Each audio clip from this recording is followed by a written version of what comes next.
Good morning students, welcome in online class 9th class history chapter 2 Europe में समाजवाद एवं रूसी क्रांति। इसके पहले वाली क्लास में मैंने आपको बताया था कि रूस में साम्राज्यवाद, वहां की अर्थव्यवस्था और समाज के बारे में अध्ययन किया था। अब हम पढ़ेंगे कि 1905 की क्रांति से वहां पे किस तरह से उथल पुथल का समय आया या वहां पे बदलाव होने लगे कि रूस एक निरंकुश राजशाही था। अन्य यूरोपीय शासकों के विपरीत 20वीं सदी की शुरुआत में भी जार राष्ट्रीय संसद के अधीन नहीं था। उदारवादियों ने इस स्थिति को खत्म करने के लिए बड़े पैमाने पर एक मुहिम चलाई, आंदोलन स्टार्ट किया। 1905 की क्रांति के दौरान उन्होंने संविधान की रचना के लिए सोशल डेमोक्रेट और समाजवादी क्रांतिकारियों को साथ लेकर किसानों और मजदूरों के बीच काफी काम किया। रूसी साम्राज्य के तहत उन्होंने राष्ट्रवादियों और इस्लाम के आधुनिकीकरण के समर्थक जदीदियों का भी समर्थन किया। जदीदियों मुस्लिम बहुत इलाकों को कहा था, मुस्लिम बहुत इलाकों में थे कि रूसी मजदूरों के लिए 1904 का साल बहुत बुरा रहा। जरूरी चीजों की कीमतें इतनी तेजी से बढ़ गई कि वास्तविक वेतन में, जो उनका वास्तविक वेतन था, उसमें 20% तक की गिरावट आ गई। उसी समय मजदूर संगठनों की सदस्यता में तेजी से वृद्धि हुई और 1904 में गठित की गई असेंबली ऑफ रशियन वर्कर्स के रूसी श्रमिकों की एक सभा के 4 सदस्यों को प्यूतिल ऑफ आयरन वर्कर्स ने उनकी नौकरियों से हटा दिया गया और मजदूरों ने आंदोलन छोड़ने का ऐलान कर दिया। और अगले कुछ दिनों के भीतर सेंट पीटर्सबर्ग ने 1,10,000 से ज्यादा मजदूर काम के घंटे घटाकर 8 घंटे किए जाने का प्रावधान रखा। वेतन में वृद्धि और कार्य स्थिति में सुधार की मांग करते हुए हड़ताल पर चले गए। इसी दौरान जब पादरी गेपॉन के नेतृत्व में मजदूरों का एक जुलूस विंटर पैलेस, जार का जो एक महल था, वहां उनके सामने पहुंचा तो पुलिस और कॉसेक्स में मजदूरों पर हमला बोल दिया। इस घटना में 100 से ज्यादा मजदूर मारे गए और 300 से ज्यादा घायल हो गए। इतिहास में इस घटना को खूनी रविवार के नाम से भी जाना जाता है कि 1905 की क्रांति की शुरुआत इसी घटना से हुई थी कि सारे देश में हड़ताल होने लगी। जब नागरिक स्वतंत्रता के अभाव का विरोध करते हुए विद्यार्थी अपनी कक्षाओं का बहिष्कार करने लगे, विश्वविद्यालय भी बंद कर दिए गए। वकीलों, डॉक्टरों, इंजीनियरों, अन्य न्यायाधीश, अन्य मध्यम वर्गीय कामगारों ने संविधान सभा के गठन की मांग करते हुए यूनियन ऑफ यूनियंस की स्थापना कर दी।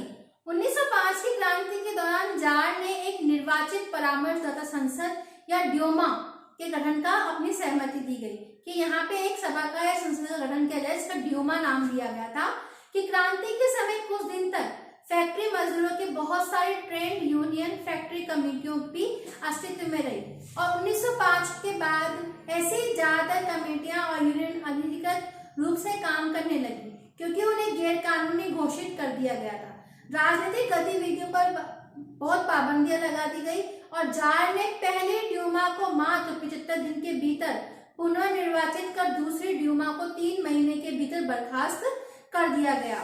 फिर आया पहला विश्व युद्ध या रूसी साम्राज्य कि 1914 में 2 यूरोपीय संगठनों के बीच युद्ध छिड़ गया, जिसको प्रथम विश्व युद्ध की नाम दिया गया था। एक खेमे में जर्मनी, ऑस्ट्रेलिया और तुर्की के एक हिस्से में तो जर्मनी, ऑस्ट्रिया और तुर्की और दूसरे खेमे में फ्रांस, ब्रिटेन और रूस। कि जर्मनी, ऑस्ट्रिया, तुर्की के अगेंस्ट कौन थे, विपरीत कौन थे? फ्रांस, ब्रिटेन और रूस। इन सभी देशों के पास विशाल वैश्विक साम्राज्य थे, इसलिए यूरोप के साथ साथ ये युद्ध यूरोप के बाहर भी फैल गया और इसी युद्ध को पहला विश्व युद्ध भी कहा गया।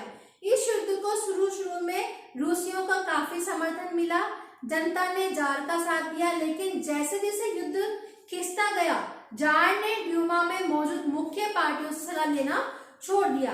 उसके प्रति जन समर्थन कम होने लगा। जर्मनी विरोधी भावनाएं दिन प्रतिदिन बलवती होती गई और अधिक फैलती गई। जर्मनी विरोधी की भावनाओं के कारण ही लोगों ने सेंट पीटर्सबर्ग का नाम बदलकर पेट्रोग्राद रख दिया क्योंकि सेंट पीटर्सबर्ग जर्मन नाम था। जारीना जार की पत्नी महारानी थी। अलेक्सांद्रा के जर्मन मूल का होने के और उसके घटिया सलाहकार खास तौर से राजपुतीन नामक एक सन्यासी ने राजशाही को और अधिक अलोकप्रिय बना दिया, जिसमें जनता की रुचि उसमें कम होती चली गई। प्रथम विश्व युद्ध के पूर्वी मोर्चे पर चल रही लड़ाई और पश्चिमी मोर्चे की लड़ाई से अलग थी। पश्चिम में सेना फ्रांस की सीमा पर बनाई खामियों से लड़ाई लड़ रहे थे, जबकि पूर्वी मोर्चा पर सेना ने काफी बड़ा फासला तय कर लिया था। इस मोर्चे पर बहुत सारे सैनिक मौत के मुंह में जा चुके थे। 1914 से 1916 के बीच जर्मन और ऑस्ट्रिया में रूसी सेनाओं को भारी पराजय झेलनी पड़ी और 1917 तक 70 लाख लोग इसमें मारे जा चुके थे। पीछे हटती रूसी सेनाओं ने रास्ते पड़ने वाले फसलों इमारतों को भी नष्ट कर डाला ताकि दुश्मन की सेना वहां पर टिक न सके, और फसलों इमारतों के विनाश ने रूस में 30 लाख से ज्यादा लोगों को शरणार्थी हो गए थे और भारत ने सरकार और जार दोनों को अलोकप्रिय बना दिया। सिपाही भी युद्ध से तंग आ चुके थे, तब वो लड़ना नहीं चाहते थे। युद्ध से उद्योग पर भी बहुत बुरा असर पड़ा।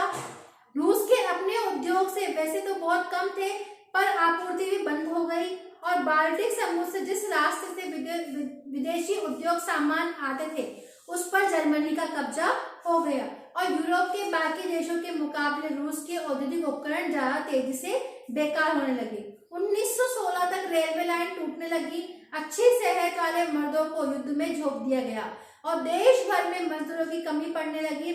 जरूरी सामान बनाने वाली छोटी छोटी वर्कशॉप ठप होने लगी।